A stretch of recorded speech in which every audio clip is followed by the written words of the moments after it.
Wynand Malan, die boere se Zorro. Geskryf en voorgelees deur Gustav Venter.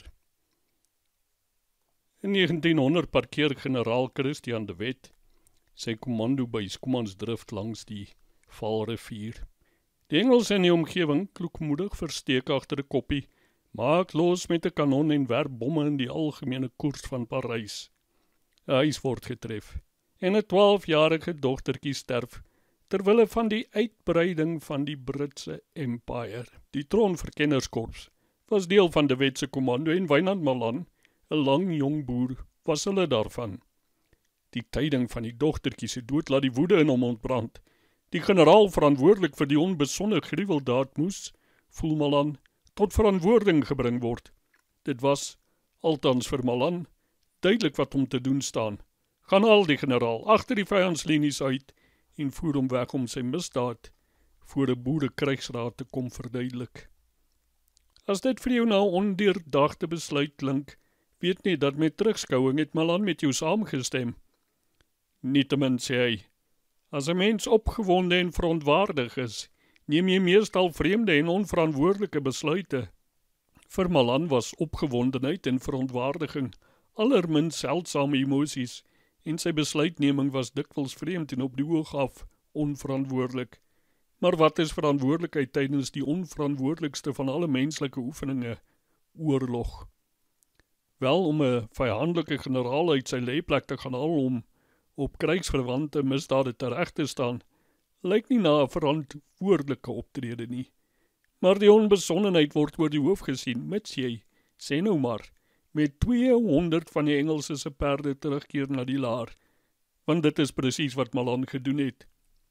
Onderweg na hulle doelwit het Malan en 4 waaghalse wat hom vergesel het, en dit is wat hy hulle genoem het, en een van hulle was die vuurvreter, Manny Maritz, vlak voor die Britse kamp op 200 van die vyand se perde afgekom.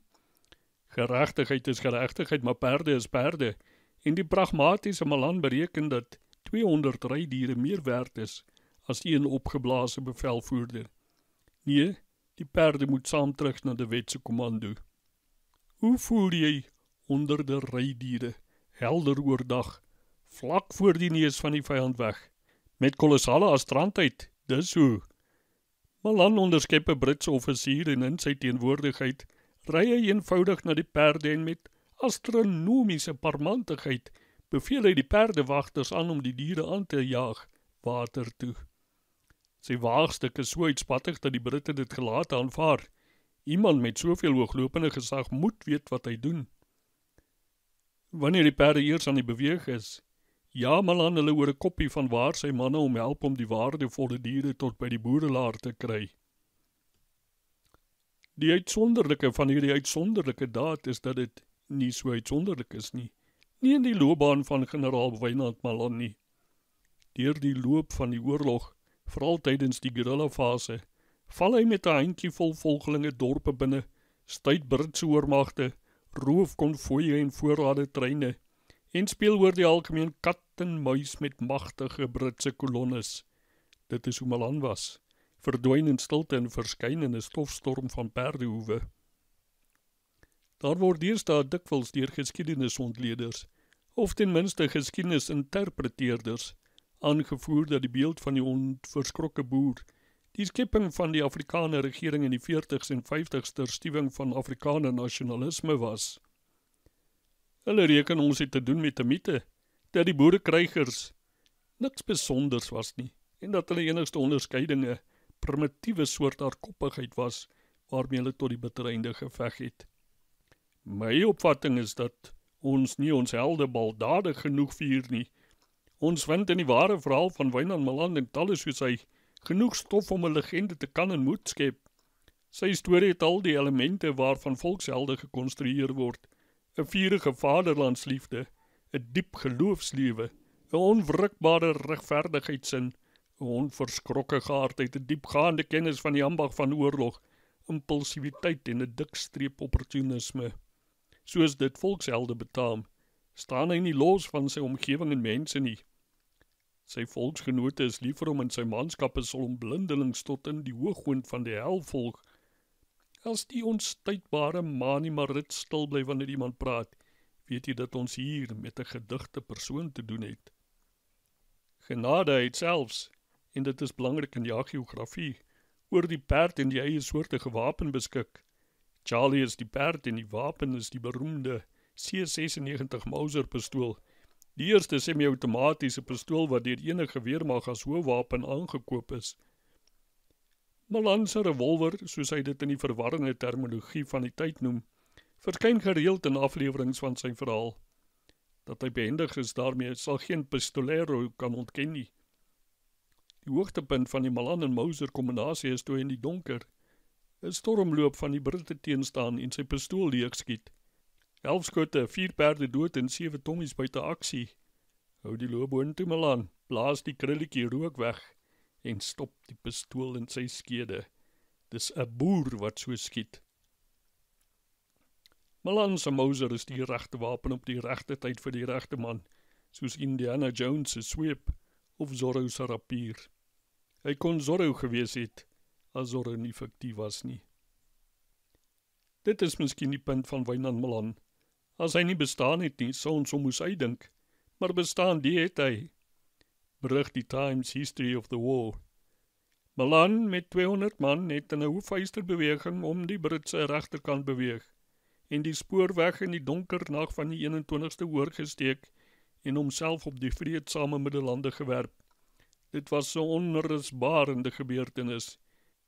Teen die einde van Februarie 1902, inderdaad, was die situasie in die Kaapkolonie erger as wat dit was sedert die middel van September 1901, toe Smuts die eerste inval geloods het. Sy verhaal is uit sy mond uit aangeteken deur H.J.C. Pieterse in 1941 en geboekstaaf as die oorlogsavonture van generaal Wynand Malan. Hy begin die oorlog as 'n jong berede soldaat en eindig dit ernstig gewond as 'n legendariese generaal, dit alles voor sy 30ste verjaarsdag.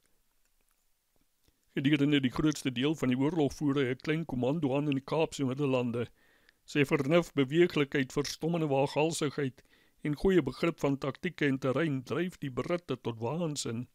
Hulle gooi wal waar wal te gooi is, maar hulle pogings om hom aan bande te lê is lomp, onbeholpe. Vir hulle is dit soos om 'n muskiet met 'n voorhamer te probeer raakslaan, en wanneer die muskiet omsit. Terwyl hulle met logge kolonnes en artillerie agter hom aanstrompel, kies hy telkens die terrein vir 'n ontmoeting, en wanneer sy burgers vaskop is dit vernietigend.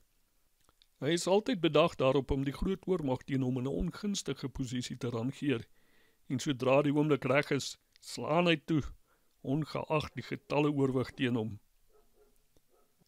In een so blitsgeveg stuit hy en 6 van sy manskappe 'n mag van 1000 Britte en jaag hulle dan op loop. Dit laat hom agterna weeklaag dat die boere die oorlog verloor het teen 'n hopelose teenstander.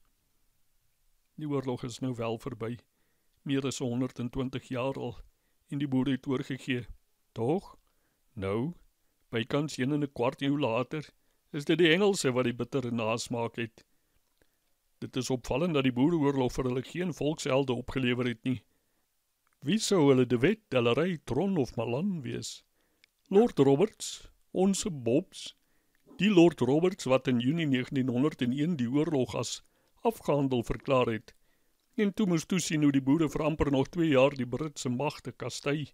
Kitchener wat die oorwinning behaal het, ja, maar op roemlose wyse met konsentrasiekampe en die rekenmeester se stadige, sistematiese en oor so verbeeldinglose benadering.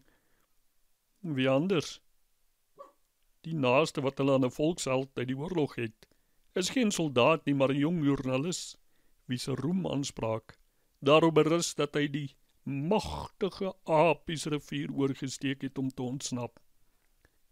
Maar aan boerekant het ons onder andere, baie andere, 'n lang 4 jong leier, wat 200 perde onder die neuse van die vyand wegvoer, wat ligvoets buite bereik kon dwarrel, om dan weer net onverwags en met sweepkrag, soos 'n donderslag, wanneer die vyande die minste wou gehad het, toe te slaan.